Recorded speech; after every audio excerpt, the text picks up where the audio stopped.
thank you very much. Please, great honor to be with you in the beautiful Rose Garden on a sweltering day. But I do want to thank you all for being here as we proudly launch the White House Hispanic Prosperity Initiative. Very exciting. Very exciting. 4 more years! 4 more years! Thank you. With this very exciting new effort, we will deliver a future of greater promise, opportunity, and freedom for our nations. Really, it's a treasure. You are a treasure. The Hispanic Americans and the Hispanic American community is a treasure. Thank you. We're thrilled to be joined today by Secretary of Education, Betsy DeVos. Thank you, Betsy. Thank you. Secretary of Commerce, Wilbur Ross. Thank you, Wilbur. Secretary of Housing and Urban Development, Ben Carson. Thank you, Ben. Small Business Administrator, Jovita Carranza. Thank you, Jovita. Very popular, Jovita. And Representative Mike Garcia. Thank you. Thank you. Congratulations, Mike. That was a big win, huh? Biggest in 22 years, they say, huh? First time in 22 years. That's a good one. Well, you got something special going, right? Thank you, Mike. Great job. Yesterday, I was delighted to host my friend, President Lopez Obrador of Mexico, here in the White House and affirm the close and continued friendship between the United States and Mexico. It's never been better. The executive order I will sign in a few moments will expand our efforts across all of federal government to deliver educational and economic opportunity for Hispanic Americans. At the heart of our strategy to create a prosperous future for every Hispanic American, as well as all Americans, is a great family of education. We are going to have a tremendous program, and we have, and you know, we're a believer in choice. Choice. The other folks don't believe in choice, and choice is a great civil rights issue and maybe the great one of our times. I'm going to fight to ensure that every Hispanic American parent has the freedom and the right to send your child to the public, private, charter, faith-based, magnet, home, or independent school of your choice. And school choice is an incredible issue in many ways. It's a political issue, I agree. Most people agree with us. The smart ones definitely agree with us. But it's also a moral issue, and it really is a fundamental issue of civil rights. No American student should ever be trapped in a failing government school, which has happened so often for so many years. It's one of the problems you see when you see these cities going up in flame. One of the most successful educational models is the charter school, which has been under unceasing attack from the radical left. Charter schools have been incredible, but they're under attack, and you know why they're under attack. More than 1 million Hispanic American children currently attend charter schools, and nearly 1 in 3 charter school students is Hispanic American. I'm proud that under my administration, we've delivered $1.5 billion for public charter schools. That's a record. As long as I'm president, I will never let your charter schools be taken away from you, be taken down. I will never let you down. I will never let Hispanic American or any American down. That I can tell you. Under our leadership, the Hispanic American high school graduation rate has reached an all-time high in the history of our country, and the dropout rate has reached an all-time low in the history of our country. We've also delivered a $1 billion grant for minority-serving institutions, including Hispanic-serving institutions of higher learning. Our new Hispanic Prosperity Initiative will also expand access to trade schools, something that's been really badly missing. Trade schools, so important. Work-based learning and vocational education, so important. Vocational. When I was young growing up, I used to see vocational school, Edison Vocational School. That meant people with a great talent, but a talent different than history and math and other things, but they had the same talent or far greater than many of the A students that studied other things. Vocational school, great people, great talent, and they do very well. They do very well. Through our pledge to the American worker, we've already made available 16 million apprenticeships and training opportunities for the jobs of tomorrow. To bring jobs and prosperity to our most distressed communities, we created nearly 9,000 opportunity zones. That's been a great success, a tremendous. Tim Scott of South Carolina has helped us so much. Which have already brought nearly $100 billion in investment to neighborhoods where millions of Hispanic Americans live. And you see it, so many of you already today, and speaking with you, you said what a difference that made. Before the plague from China came in, you know what that is? It's the China virus. Before it came in and hit us, we achieved the lowest Hispanic American unemployment rate and the lowest poverty rate ever recorded, history of our country ever recorded. And we're getting back to it very quickly. We achieved the highest ever incomes for Hispanic Americans and many other American groups and communities. We built the greatest economy in history, not only for our country, but for the world. We were #1 by far. China had the worst year in 67 years. They weren't happy with what was going. They were going in the wrong direction. And then the plague came in. But together we will do it again, and we will do it very quickly, and we're already doing it. We will achieve a swift, full, and complete recovery for Hispanic Americans and the Hispanic American community, and we're doing it very, very rapidly. Our strategy focuses on sheltering the most vulnerable, including older Americans and nursing home residents, while allowing those at lower risk, such as young and healthy children in many cases. The immune system is so powerful, so strong. But the young and the healthy to safely return to work and to school. We have to open our schools. Open our schools. Stop this nonsense. We open our schools. Germany, Norway, so many countries right now, they're open. The schools are open, and they're doing just fine, and they're opening in the fall. So we have to get our schools open. Denmark, Sweden. We have to get our schools open and stop this political nonsense. And it's only political nonsense. It's politics. They don't want to open because they think it will help them on November 3rd. I think it's going to hurt them on November 3rd.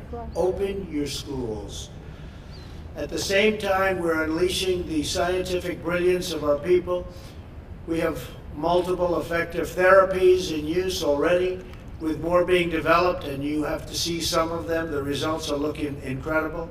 And we are on track to produce a vaccine in record time and very, very soon. It's going to be announced, I believe, very, very soon. So we have therapies and we have vaccines. Utilizing these advances and the skill of our doctors and nurses, we have dramatically reduced mortality rates. We have among the lowest mortality rate anywhere in the world. Done a great job, whether it's ventilators or anything you want to look at. Testing. We test so many people that we have more cases. Everybody says, we have so many cases. That's because we test so many people.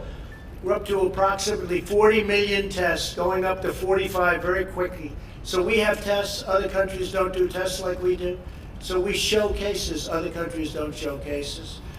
But what we do have is we have perhaps the lowest, but among the lowest, but perhaps the lowest mortality rate, death rate, anywhere in the world.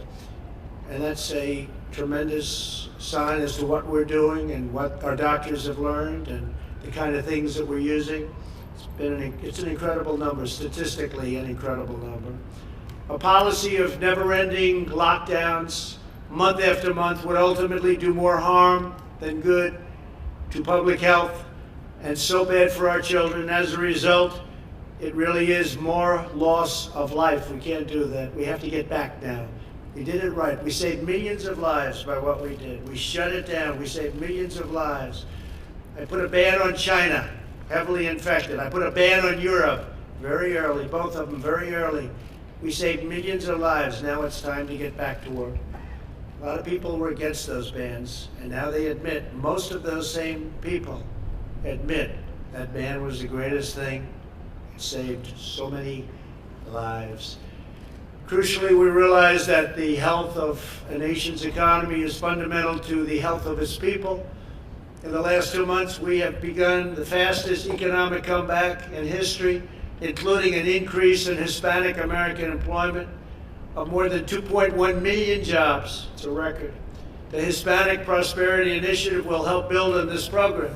I will be naming a leader of incredible vision, former Lieutenant Governor of New Mexico, John Sanchez. And I know he's here. John, I'd love to have you come up and say a few words, please.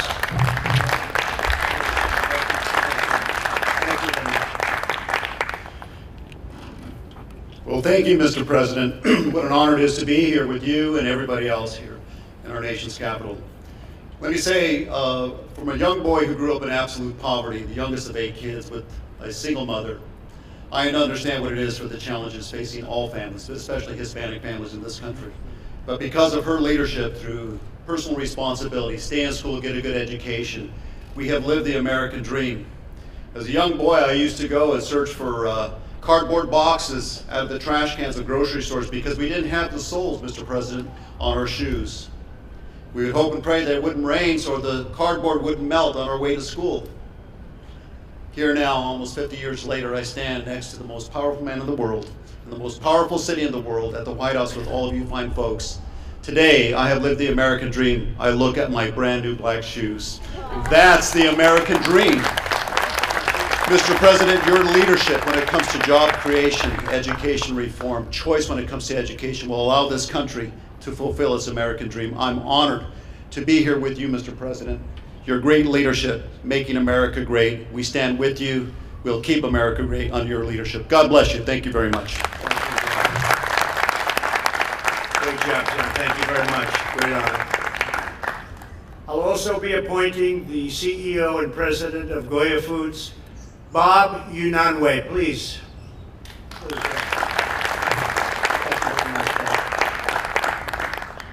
Good afternoon, Mr. President. Good afternoon, everyone. It's such an honor and such a blessing to be here in the greatest country in the world, the most prosperous country in the world, and we continue to grow. And that's what we're here to do today. Our company was founded in 1936 by my grandfather, who left Spain at only 18 years old, did not know where he was heading, but he was heading and looking for opportunity and prosperity, and he found it in this great country. Today, our company is a multi-billion-dollar company with thousands of employees and with facilities all around the globe. We have a tremendous group of what we call La Gran Familia Goya, the Goya family, the great Goya family. And these are people, I told the president earlier, we haven't gone back to work, we never stopped working. Because when I asked our group, our family, this is going to be a tough thing, they said, look, Bob, if we don't do it, nobody will. And they stood up and they worked, and we continue to work day and night to provide much needed food and nutrition to this country. Today, it gives me great honor. And by the way, we're all truly blessed at the same time to have a leader like President Trump, who is a builder. And that's what my grandfather did. He came to this country to build, to grow, to prosper. And so we have an incredible builder, and we pray. We pray for our leadership, our president, and we pray for our country that we will continue to prosper and to grow. Today, I have an announcement to make that the Gran Familia Goya wanted to share with all of you. There's a great need today in food banks around the country. Food is being depleted. Hopefully, as the summer ends, we have new crops coming forward, but right now there is a shortage. So our employees and some partners we have in the industry wanted to donate 1 million cans of Goya chickpeas and 1 million pounds of food. And these are all products made in the United States, steel from United States Steel, Silgan Containers, Producers Rice Mill in Arkansas, donating food, our farmers, and again, all of our products, a lot of our products are grown here in the United States, made in America. And we're very proud to give back to this nation, to the food banks, which are going to be needing some of that important food. Something that we do all year, but in particular at this special time, we wanted to make that gift. So God bless you all. We hope that we continue to prosper and grow in this great country, and give thanks to God. Thank you very much. Thank you, Bob. Thank you. Thank you, Bob. Very nice. We're also grateful to be joined by future commission members, standing behind me, Mario Rodriguez, Steve Cortez, Lourdes Aguirre, Jose Fuentes, Cassandra Garcia Meade, Chris Garcia, Jesus Marquez, David Olivencia, Alfredo Ortiz. Thank you all very much for being here. Great group of people. We just had a fantastic meeting. Hispanic Americans are cherished members of our national family. They have been an integral part of building this country throughout all of American history. Over generations, Hispanic Americans have started countless small businesses, inspired our communities, and served our country in every way imaginable. As police officers, service members, Border Patrol agents, pastors, teachers, and business leaders, they're incredible. Now Hispanic Americans are watching as the cities they help build, the communities they help police, the businesses they created, and the dreams they pursued are being threatened by an extreme movement that wants to tear everything down.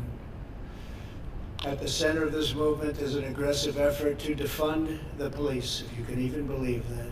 Defund the police, think about that. It's a sad, sad thing. These people are crazy. They are crazy, which would inflict great harm on our hardworking Latino communities. Great harm. Many immigrants came to the United States in order to leave countries where the rule of law had been eroded, and they don't want those same conditions to be replicated here. They don't want them back. They know what it is firsthand.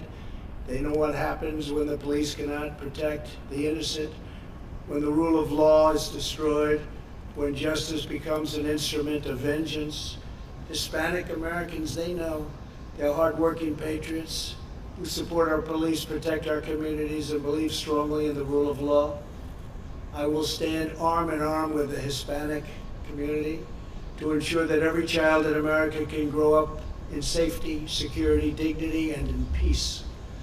We believe that the timeless principles of the Declaration of Independence and the U.S. Constitution are all shared, and they have to be shared in a big, beautiful heritage of all Americans. Whether you're a first-generation American or a fifth-generation American, this is your home.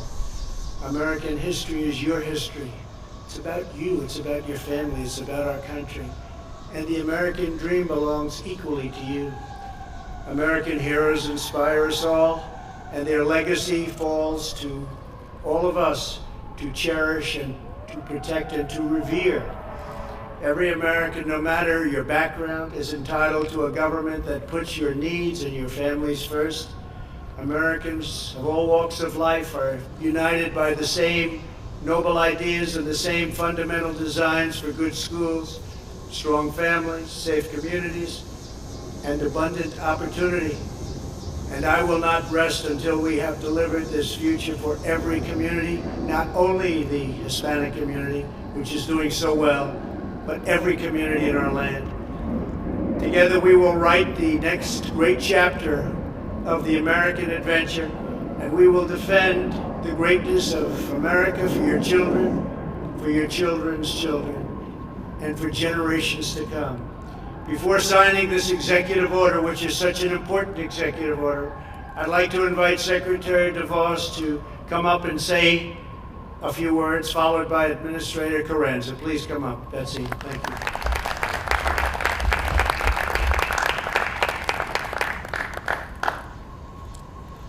Thank you so much, Mr. President, for your leadership on this initiative. As you have noted, education opens the door to prosperity and opportunity.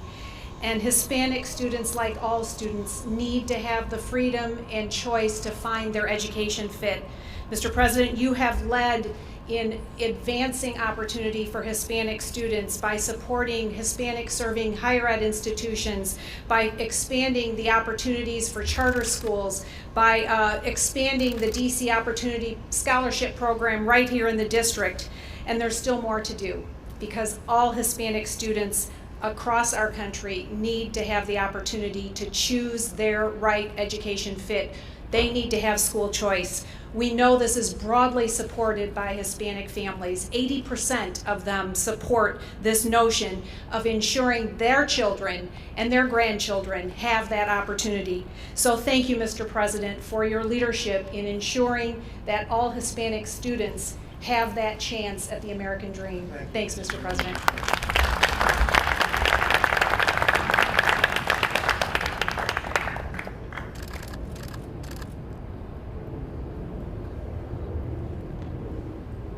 I believe I blinked at you, President.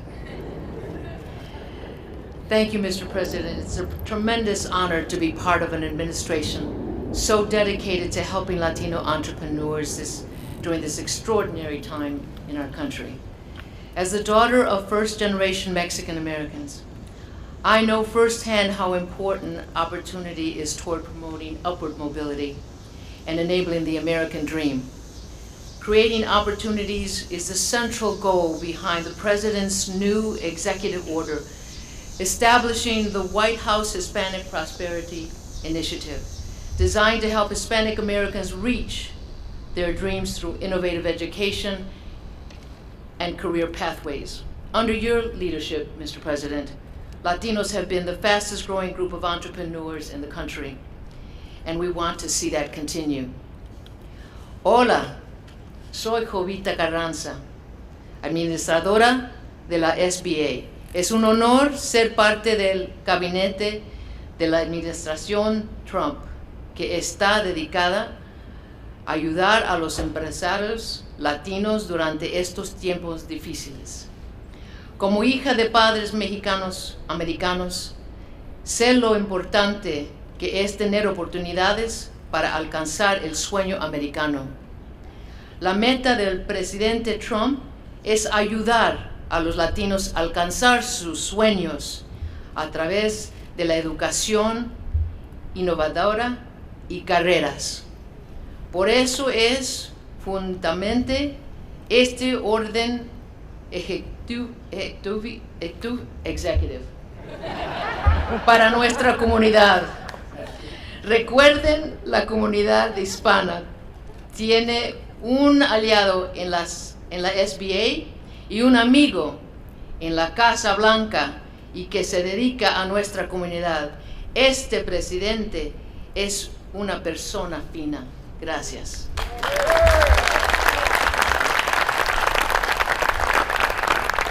And Mike, maybe you come up just and say a real quick word, because it's about, like setting records out here. But come on, this man is such a big star now. California, you win in California. You're going to be good. The Republican. We're going to have a lot of Republicans winning in California, Mike, I think. Please. I hope so. I think it's the beginning of something great in California, personally, Mr. President. Thank you for the honor of being here today. It's a huge honor to be here with my Hispanic brothers and sisters, leaders in your communities, leaders in your respective businesses.